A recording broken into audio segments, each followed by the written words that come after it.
Okay, welcome everybody to our Children's Service Leaders Training webinar. This is the second in our first series with Tribe being the Youth Department of United Synagogue. I'm Sharon Nakar, I'm the Education Executive at Tribe, and I'm really excited because tonight we have lots of new people joining us, as well as people who were with us last time, so welcome to everybody. I'm really pleased to tell you that tonight I'm joined by Dina Erlich. Dina has lots of teaching experience, especially in Jewish studies, and she also has lots of children's service leading experience. So I'm sure we have a lot to learn from her. She's going to be offering us lots of practical tips and advice that can be adaptable to all ages. There'll be time during the webinar where Dina will be opening the floor for your contributions. If you joined us last time, you'll know that your microphones have been muted, and that's to limit background noise and distractions. So we'll be asking you to contribute by texting into us. And the way that you're going to do that is you are going to be using the Q&A feature, which you will find on your screen. You might need to move your mouse a little bit on the computer or your finger a little bit on a touchscreen device if you can't see it already. And once you've pressed that, I'll just give you a second to find it. Then you need to click on Ask, which is in the top right-hand corner. And then it will open a new window, which will have a box for you to type anything that you want to write into us. And you can click Send. If you want to remain completely anonymous, that's absolutely fine. Just where it says anonymous on the screen, make sure that that button is switched to green before you click Send. Okay, and you might have noticed that myself and Dina have disappeared and we're hidden. So to get us back on your screen, you need to click Close in the top left-hand corner. I will explain that again when it comes to points where Dina will be opening the floor. So we are planning to finish this webinar no later than 8:45 this evening. Thank you for joining us, and I'm going to pass you over to Dina. Thank you very much, Sharon. Good evening, everybody, and welcome to this session on how to make your storytelling skills even better, and I'm sure they are. We're just going to go through a few strategies to help you as the leader bring your stories to life. Whether they are parashah stories or just general storytelling with books. The way in which you tell them is so important to how the child will take in what you're trying to get across. In this session, we will explore fun and exciting ways in which to tell the story to gain a child's complete attention. Having the child's attention at all times is the absolute key. When I say absolute key, I mean absolute key to keeping your sessions exciting and motivating. The question is, how do you do that? Now, as a childcare professional, I can tell you that children's attention span isn't very long. So you might have a nursery child in your group, you might have a year one child in your group. The attention span won't be more than, let's say, 5 minutes to 8 minutes max. So you're going to have to keep your talking or whatever you're doing exciting and motivating. So maybe change what you're doing every 5 minutes, things like that, to keep them inspired and excited. So that applies to older children as well. Of course, yeah, older children might have a bigger slightly longer attention span, but you still need to keep the activity changing. Yeah, that's really good. Now, please sit tight while I show you a little something.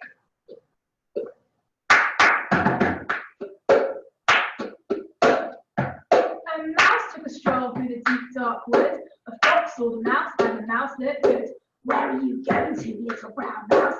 Come and have lunch in my underground house. It's wonderfully good of you, fox, but no, I'm gonna have lunch with a gruffalo. A gruffalo? What's a gruffalo? A gruffalo? Why didn't you know? He's got terrible tusks and terrible claws, and terrible teeth and terrible jaws. Where are you meeting him? Here by these rocks, and his favourite food is a roasted fox.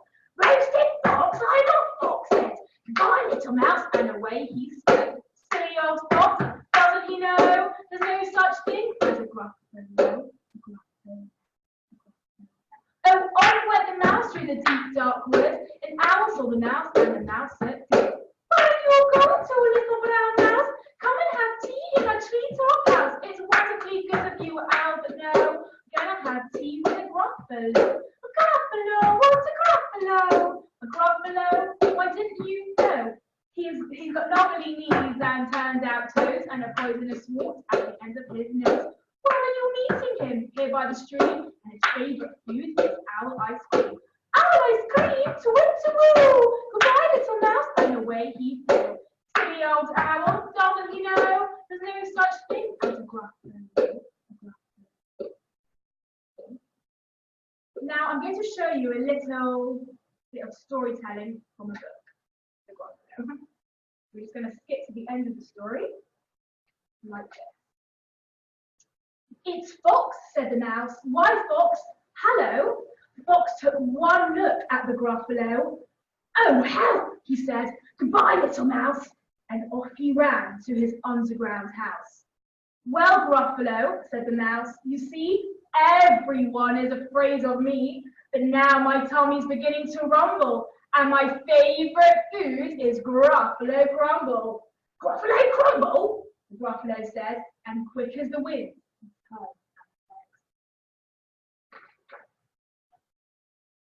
All was quiet in the deep dark wood.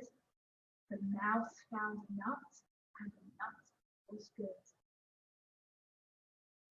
Now, I've shown you two different ways, I guess, of doing one story. And I've got a question for you, so you can turn your attention to the screen, to the asking screen. And I'm going to ask you, what did I do there to grab your attention?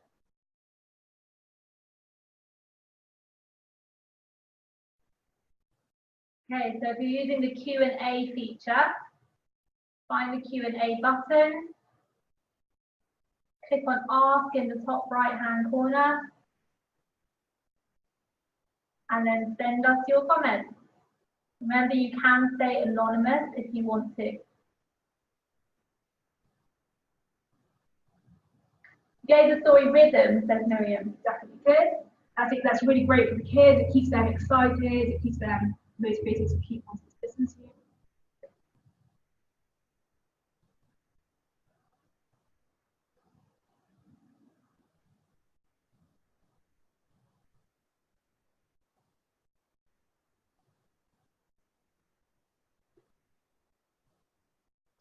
Change tone and volume of voice.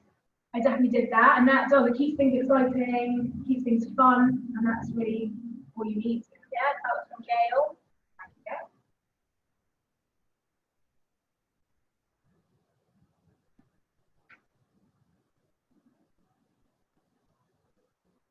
You gave something to watch to come up.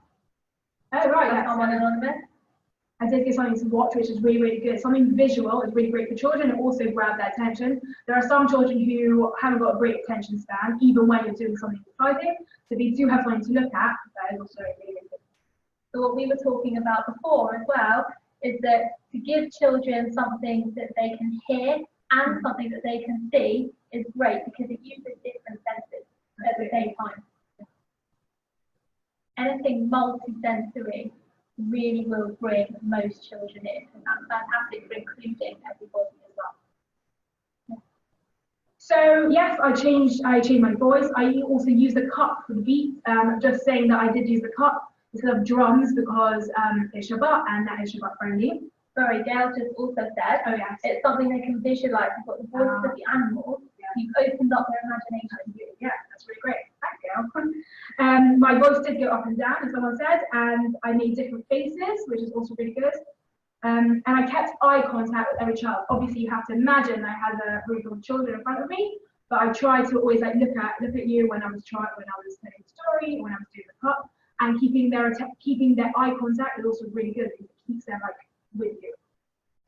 Rochel has said, I found the Gruffalo clapping, singing, and cup captivating. It was visual, engaging, and entertaining. Great, thank you. If it's entertaining for you, it will be entertaining for children. I just have another quick question for you. How might you grab the children's attention? I'd like to hear from you. What could you do? Again, using the Q&A feature.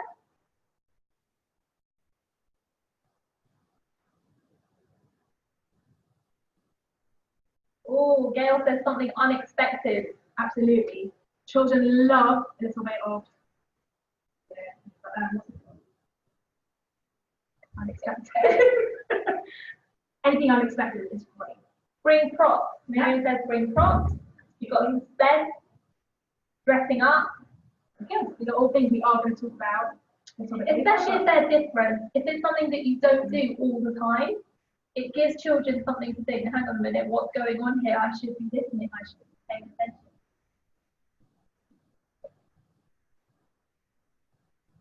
Talking of attention, the one thing I will never, ever do is carry on if I see that I've lost the children's attention. It's just so important.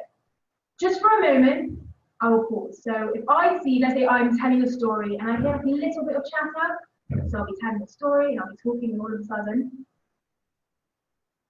it grabs their attention just automatically. They think, oh, what's going on? Because there's a change. Yeah, because if there's been an exciting storytelling and all of a sudden it goes quiet, then they suddenly turn around because they picked up on that. Something a bit different. Yeah. I might say to them, do you know what happened next? Or even better than that is saying, I bet you don't know what happened next, because all children love a bit of a challenge. Then automatically they're just going to come back to you and just think, oh, what did happen? Sorry, can I say interrupt you? I love what Russell just said. Seeing and reading books with pictures and talking about the book and engaging the children and getting them lost in it and changing my voice, getting into character. I think that's really important, is when you're engaged in the book, the children will be engaged. Absolutely. That is good.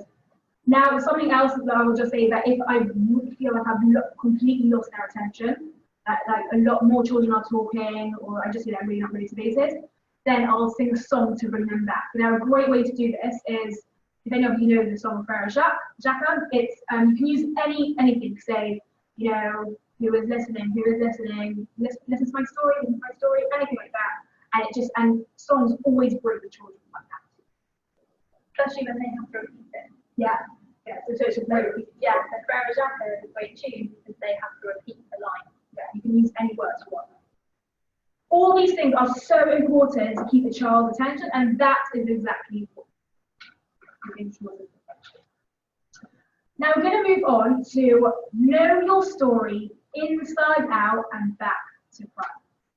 Can't tell you how important this is. Never ever stand up in front of a group of children to tell a story without knowing the material. It isn't going to work. Now I want you to imagine this, okay? You decide to invite a group of friends over for dinner. And last week you went to a friend's house and they'd made chocolate lava cake. And you think, yeah, you know what, that'd be really great, nice dessert.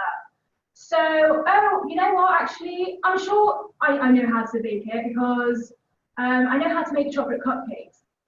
So it's probably like similar anyway. So yeah, whatever, I'm not really going to look at the recipe, it's fine. Now you think, oh, you know what, I'm even sure I've got the ingredients in my cupboard. I'm not going to check, I'm just sure I've got the ingredients. I've always got something in my cupboard, so I'll put something else in, whatever, it doesn't matter.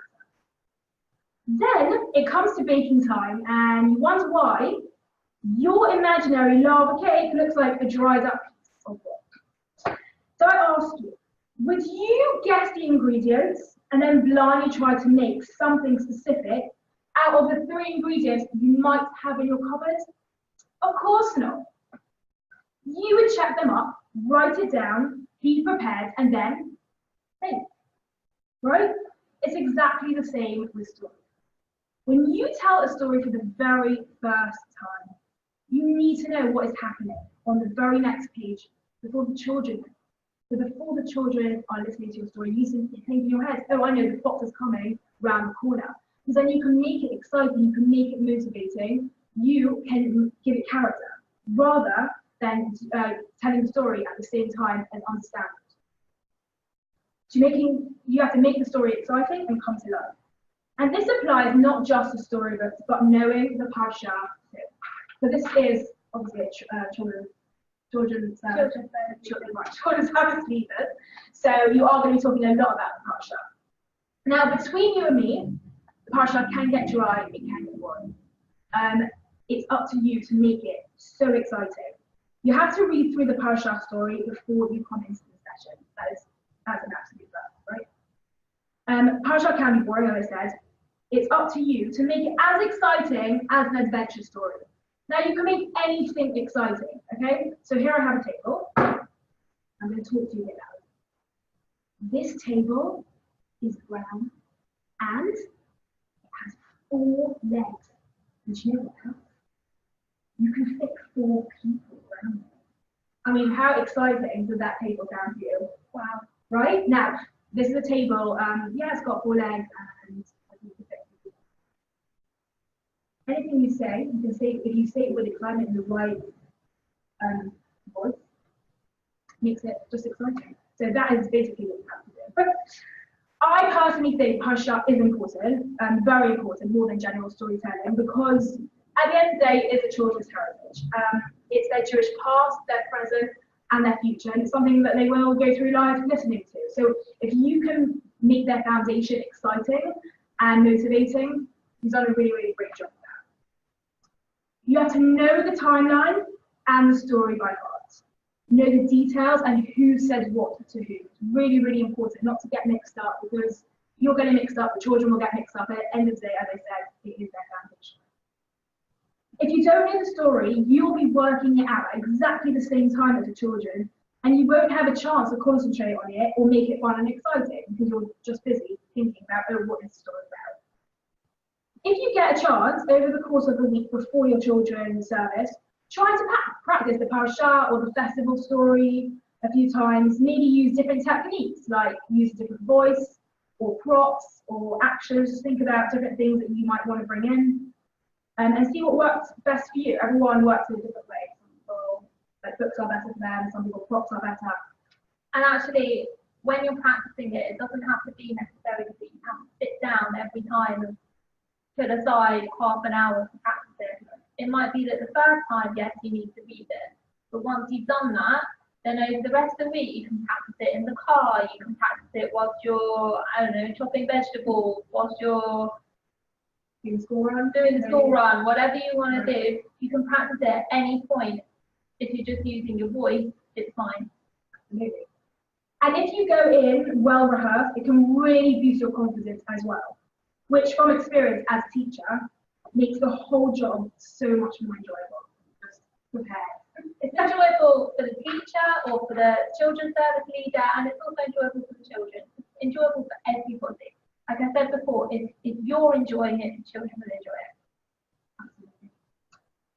Going to move on now to using props and dress up and fun voices.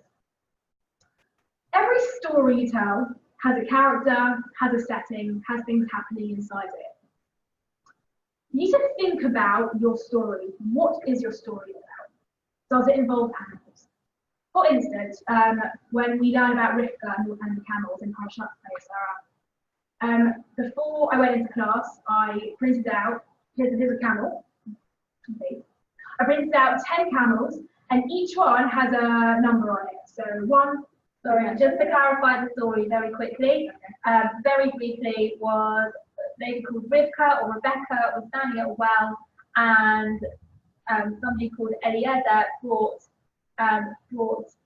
10 camels to the well, and they were thirsty, and she offered the camels a drink as well as Eliezer, so it shows kindness. Very brief. There's more to it. Very brief. So I had 10 camels, and each one was laminated on a stick with numbers 1 to 10 on it. And the children not all got a chance, but I chose 10 children to come to the front of the class, and they were so excited to be part of it, and it made them really into it to be able to have a part of it. I think somebody did actually mention before, including the children is a great application, just to have a chance to say. Yeah, it's a really great way to include them. Also, a lot of children will, if their friends in the front, they're more likely to watch them. So I can see their friends in the front. And then I had a song, which I'm not doing now, but it was about each camel having a turn to drink. So every child had like their turn to drink the water, and it just got them excited and motivated. And it was a great song, and they had really, really good fun with it. You have to think as well which people are involved, like what characters are involved. So Shavuot is coming up, and a really great thing to do is like get a group of children and get an object in the room. It could be a table, it could be a chair, it could be Lego pieces, and get the children to be the Jewish people about to receive the Torah around Har Sinai, which is really, really nice because who wouldn't want to do that? Now on that subject, we're also going to talk about objects. So, Shavuot is coming. Onto the table, have a box. And what is it? Would you like to have a present? It's a present! It's a present! What is a present? Oh, I didn't see what's inside. Again, it's a wrapped up box, but to keep it Shabbat friendly, it's just tissue paper sitting on top so the children can unwrap it. And what is it? There's a Torah! There's a Torah inside. Why? Why is there a Torah inside? Well, the Torah was a present from Hashem. And we are very lucky that we got a present from Hashem, so here is your present. And when did we receive the Torah? When did you receive the Torah? We received the Torah? Shavuot. Excellent. Fantastic. See, something as simple as that really, really get the children's attention as well. They're probably the ones, they want to open the box, they want to see what's inside. It's all, just make it exciting, make it... Can I just say something? Sure. Something like this, a prop like this took me about 5 minutes to make. And once you've got it, you've got it. And you can use it for other things. You can use it as a box that's got a surprise in it that a child has to fill out. There are loads of things you can do with it. Don't think you're wasting your time by making resources. Fantastic. Okay. Oh yes, also as well, if you're talking about maybe not mixing milk and meat together, so there's a parasha and Mishpatim that talks about that. You can maybe bring in items. So this is also about preparing the week before, thinking about your parasha. Maybe like food items or food wrappers that come from maybe a milky item or meaty item. And then you can also turn it into a game to separate the milk and the meat. And also there's loads of songs you can share. Now I've got a question for you. What can you bring in to help bring the story to life?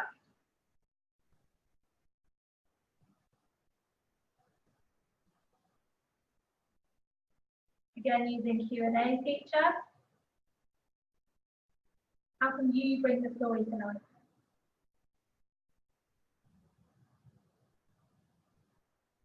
Someone says puppets. Ah, absolutely. So if you've got characters in the story, you can use puppets either on a stick, or if you can, get hand puppets, fluffy puppets, whatever you've got. And actually you can use that, I would say, as both to tell the story, as in you might have character puppets to tell the story, or you might have a puppet who is the person or the character who tells the story.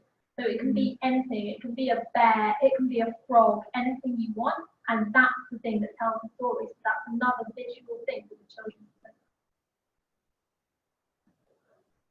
learn. Gail said props, songs, things for them to hold, a bag of surprises, dressing up, puppets again. Absolutely, all of those. Dress up's coming up quite a lot.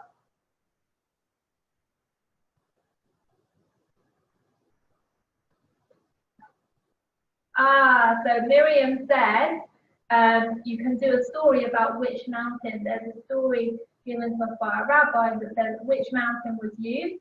Was it the tall mountain? Was it the wide mountain? Was it the smallest mountain? And you could, if you've got adults in your children's services, or even if you've got children, which you should have in your children's services, you can get them to act out being those mountains. And then you can get the other children, I guess, to choose which one.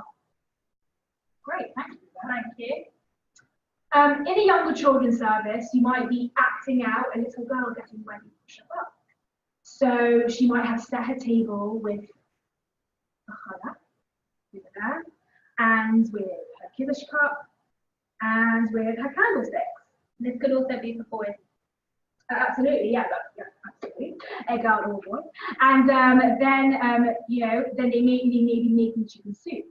So here's a pot, and it's just as simple as bringing in a little pot and a ladle. And each child can have a turn. They can sing a song about mixing the chicken soup. And then, so child number one might put in, what would you like to put in? carrot.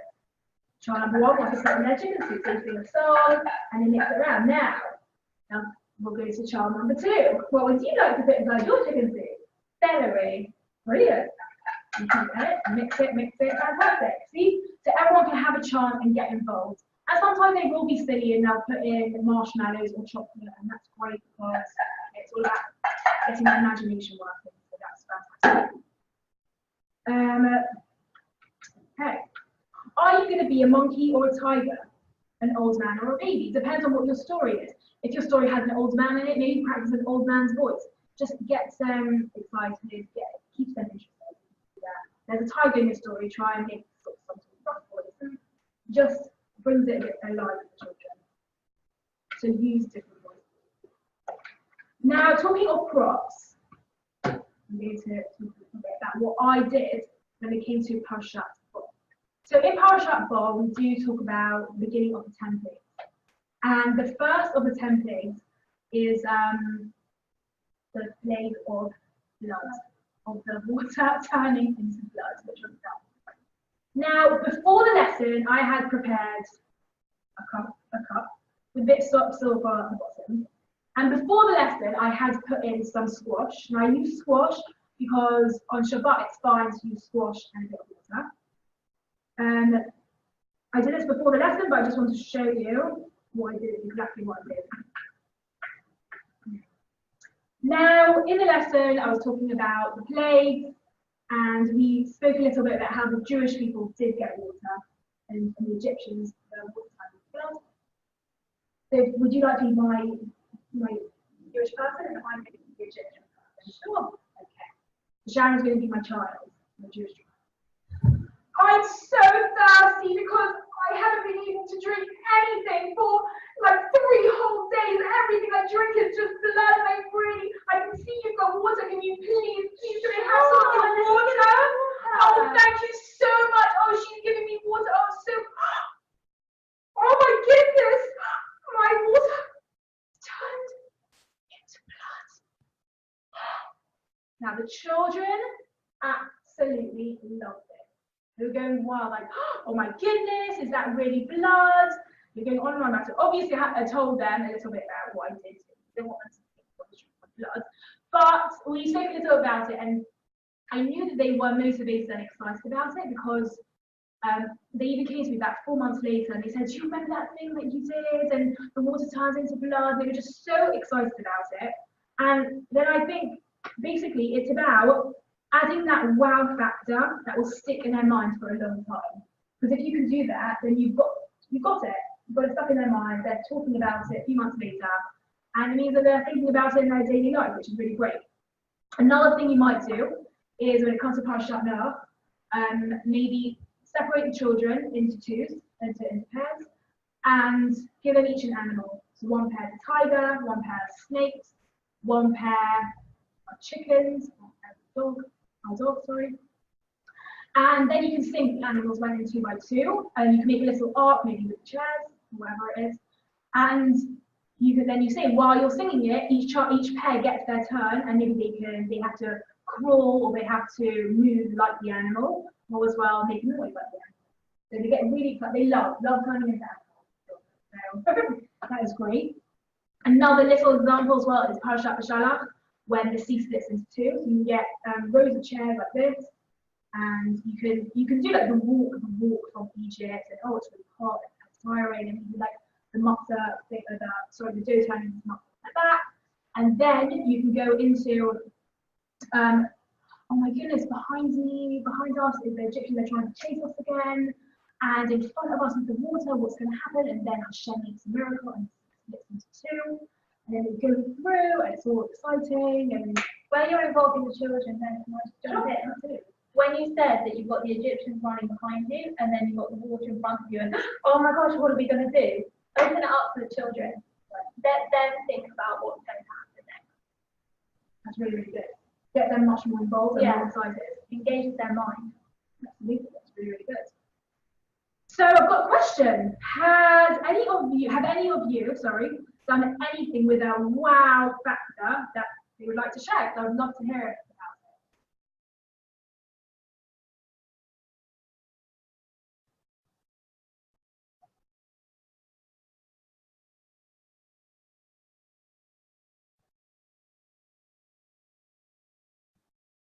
I'm going to throw in one that I did. Oh, sure. So when I used to work in a school, when I taught Parashat Lech Lecha, where God told Abraham that he was going on a journey and didn't tell him where he was going, I used to walk into the lesson and just go, okay, everyone, go and get your coats on, go and line up, we're going out. And they just all did. They didn't ask any questions, Really? and they just did it. And we went on a little walk around the school and came back. You asked them why and what they Afterwards, I asked them, you know, what were you thinking? Were you afraid? You know, questions that will come up to do with the Abraham story. You connect it to like, you being their leader and they go Yeah. the years is why they ask questions. Exactly. I like that a lot.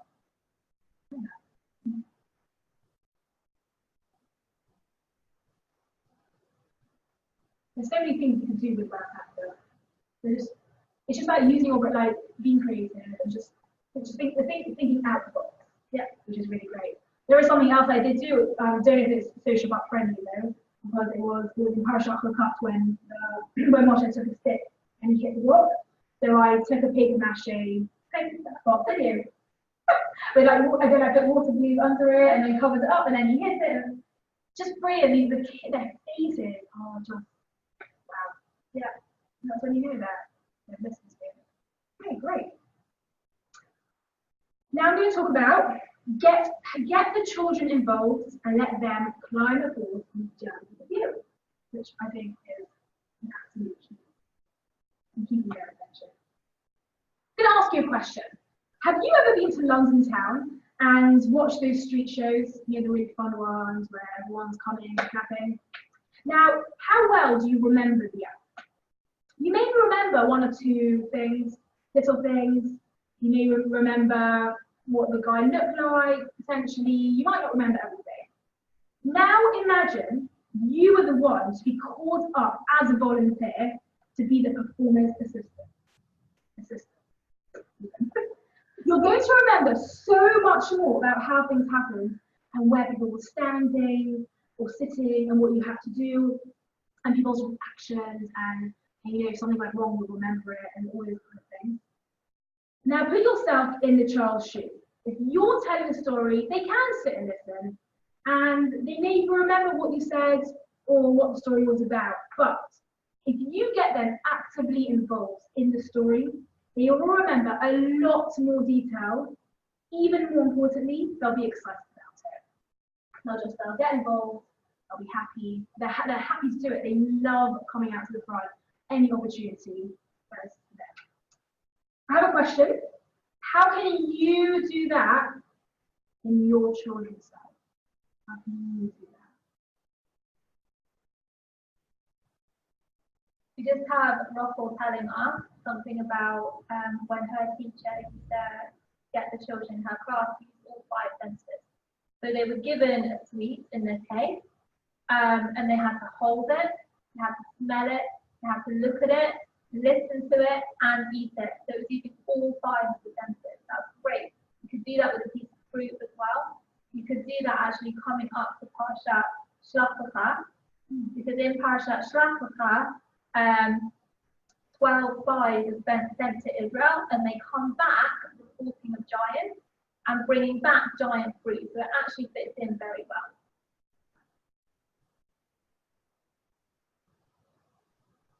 So Gail is saying you could tell the pomegranate story on Rosh Hashanah. When going to show them the inside of a pomegranate, use a really sharp knife, but then show them the knife 10 minutes before and kept saying to them, look at this really knife. I bet you can't wait to see what we're going to use before to build suspense. Great. Really nice. Okay, so we're talking about things you can actively do in your children's adventure. So number 1, you can acting out, obviously helping. So one person could be Moses, and or you can have everyone getting involved. That totally depends on the story and the number of characters. So as we said before, we should have a walk coming up, get all the children involved, standing around the mountain, keeping them involved and excited. Or even I thought when it comes to Sukkot, you know, we could build a sukkah They maybe out Lego pieces, or they could trap a table in the middle, chairs, and you can all go and sit under it and like see things and stuff, like whatever it is. And just get them involved with acting, which is really, really great. The second thing I thought of was dressing up. Who doesn't like to dress up, right? Have costumes ready, even if it's just a hat, or maybe a jacket, or a crown, or a stick, just something that resembles the character that they are going to be getting into. And makes a child feel special for being chosen to be the one to wear it. We love that. You get very excited about anything. So that is a really great one. Actions or words. So if it only really works for you to have a few children acting, or none at all really, you can give children actions for when they hear certain words or phrases. So you can even include them in deciding the actions right at the beginning. For example, Parashat Shalach is coming up in a few weeks, and very often the word giant might come up when we talk about in the land. And you could ask them, what word or what action would you like to see a giant? What would you like to see when the word giant? When the word giant comes up, I would stand up really, really tall. Hooray! Like that a lot, really, really nice. See, so anything, also, does it make you more excited that you chose the action rather than I yeah, you should do? I have ownership of the action. I like that. So the children really, really feel ownership, and they're more likely to get involved with it. Another thing you can do is repetition. Now, repetition is great for getting the children very, very involved. If there are stories that have repetition in them, make sure the children have that opportunity to join in. Don't let it pass, because it's a really, really great way to keep them interested and excited. So a great one for this is the story of when Moshe went to King Paro and said, "Let my people go." And what did Paro say? No, no, no, I will not let you go. But this happened again and again and again. In between every single plague, Moshe goes to King Paro and he says, "Please let my people go." And Paro says, "No, no, no, I will not let them go." And he does it in a really angry voice and a really loud voice. And if they say quiet, you say, "Sorry, what? I don't think Paro says it like that." And it just gets them excited and again. And it also gets them thinking about what's going on in those characters' heads, right? It gets them thinking about it, you know, if they're saying Paro's line or Pharaoh's line in an angry voice, it gets them thinking about that. Right, how's he feeling? Yeah. You know, or how's Moshe feeling having to go to him every single time? And what are the And also what type of person is most, right? If you're saying it in a kind way, and get them thinking about that. That's really, really good. There are just so many opportunities to get the child involved. You can even split the group in half. Half the children could be Moshe, half the children could be Pharaoh. And every time it's Moshe's turn, that half speak, and every time it's Pharaoh's turn, that half can speak. Great. So it's just about different ways to keep them interested. Another way is let the children tell the story. So depending obviously on the number of children you have in your group, you can split them into small groups of 3, 4, 5. And also depending on the story, you can split them into small groups and give them a short summary of the story and maybe some bullet points before. Yeah, so to find bullet points of the story, if you want to, they can be found in our Spark materials that can be found on the Tribe website. And then they can act it out a little bit in front of the other kids. Now my last point is sing songs. The kids love it and it's my absolute favourite. Always have a song ready, always have a song in your mind, know your songs. Songs are amazing for getting the children. I don't know, jumping up and down, anything, right? In my experience, you should have a collection of songs that you always sing and songs that always come up, and a collection of songs that maybe you sing once in a while just to keep them getting interested. Children love predictability, and they love to know when, like, even if it's a song they've sung 100 times, they love it and they just get more on. And it's just ways of getting their attention. Oh, like I said before as well, they're losing attention as well. Grab them with the song. So much. Can I just say very quickly, time is running out and we're going to finish very, very soon. If you are looking for songs, firstly, you can find online. Secondly, if you want to, please come to me. I will help you find songs. I know songs. I will give you songs. So yeah, please get in contact with me. So to sum up, we've got a few points. A, be prepared. Learn the story, knowing how you're going to tell it, have the plots ready. B, grabbing children's attention right at the beginning.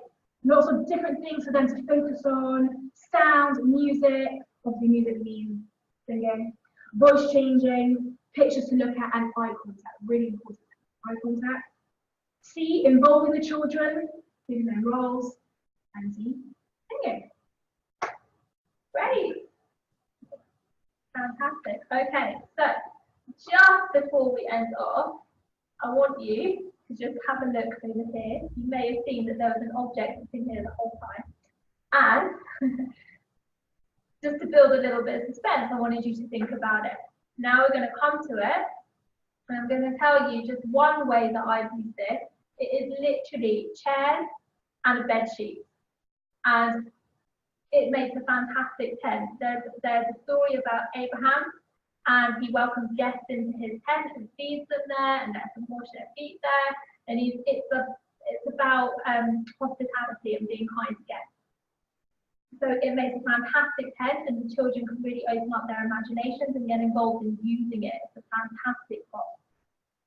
A bed sheet and a table, you can make Mount Sinai ready for Shavuot and get all the children standing around it. It's a fantastic, versatile, very easy, very available piece of equipment. So yeah, please use it. And to finish off, I just want to say thank you to Dina. You are fantastic. It was fun, it was engaging, it was informative. Thank you. I want to say thank you to everybody for joining us tonight.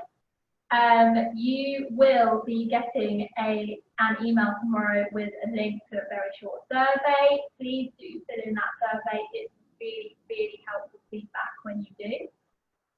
This webinar has been recorded and it will be up online in due course, and I will send you out a link once I have it. For those of you who don't know and are not members yet, we do have a Facebook group, Children's Services Tribe. Please do join it. It's a fantastic community and a fantastic resource for sharing what we've got for you and sharing ideas with other children's service leaders as well to build a community. There are also Tribe Sparks, which are our children's services materials that are available on our website, www.tribeuk.com. I will also be sharing those on our Facebook group, so please do have a look. Our next webinar is June the 19th, and we look forward to seeing you there. I'm going to end this meeting now.